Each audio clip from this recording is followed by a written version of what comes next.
fire their workers, and then ship their new products back into our country, there will be consequences.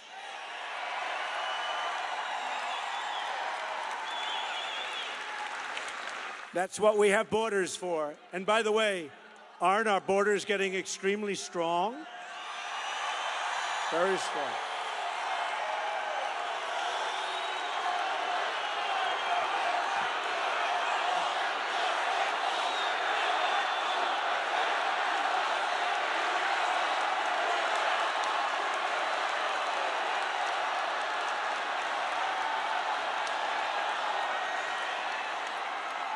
Don't even think about it. We will build the wall. Don't even think about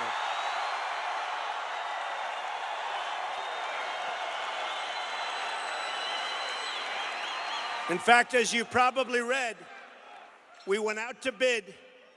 We had hundreds of bidders. Everybody wants to build our wall. Usually that means we're going to get a good price. We're going to get a good price, believe me. We're going to build the wall. Some of the fake news said, I don't think Donald Trump wants to build the wall. Can you imagine if I said, we're not going to build the wall? Fake news. Fake news. Fake news, folks. A lot of fake.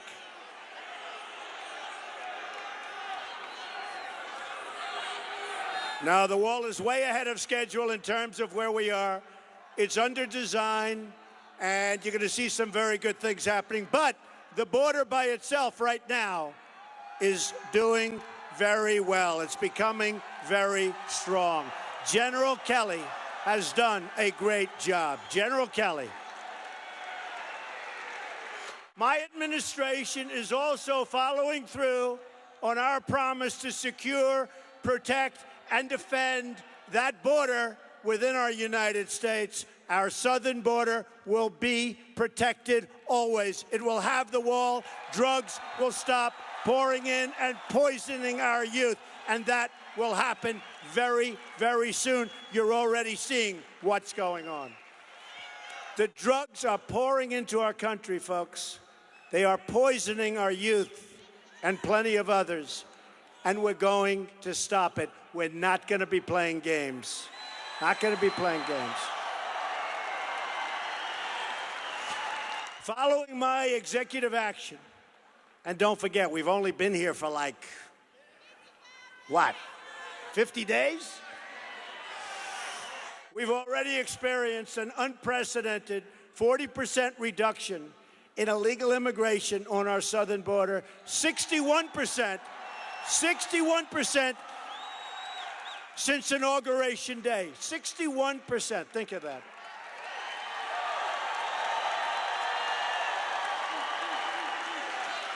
And now people are saying, we're not going to go there anymore because we can't get in. So it's going to get better and better. We got to stop those drugs, though. We got to stop those drugs. During the campaign, as I traveled all across this country, I met with many American families whose loved ones were viciously and violently killed by illegal immigrants because our government refused to enforce our already existing laws. These American victims were ignored by the media.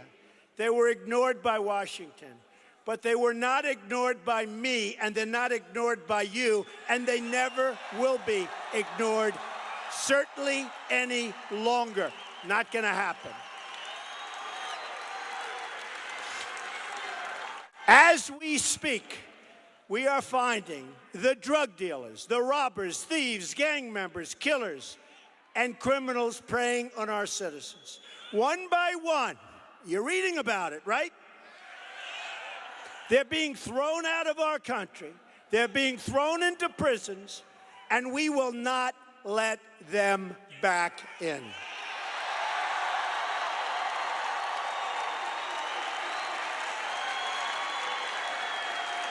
We're also working night and day to keep our nation safe from terrorism.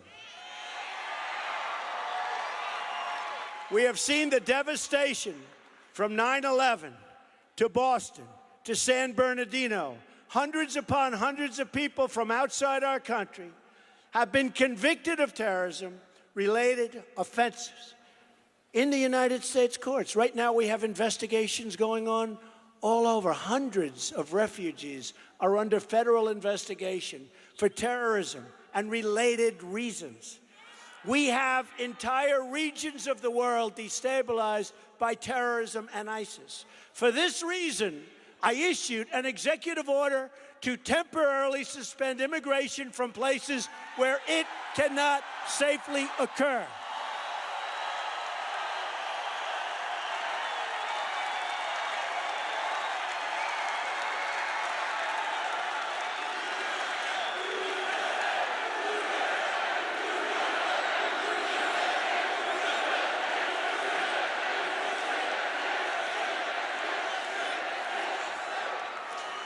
But let me give you the bad news. We don't like bad news, right? I don't want to hear. And I'll turn it into good. But let me give you the bad, the sad news. Moments ago, I learned that a district judge in Hawaii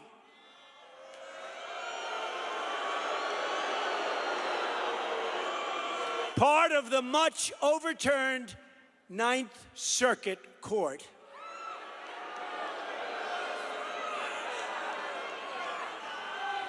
and I have to be nice, otherwise I'll get criticized for speaking poorly about our courts.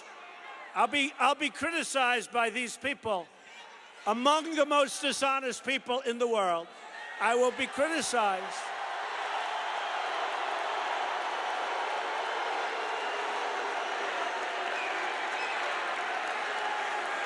I'll be criticized by them for speaking harshly about our courts. I would never want to do that.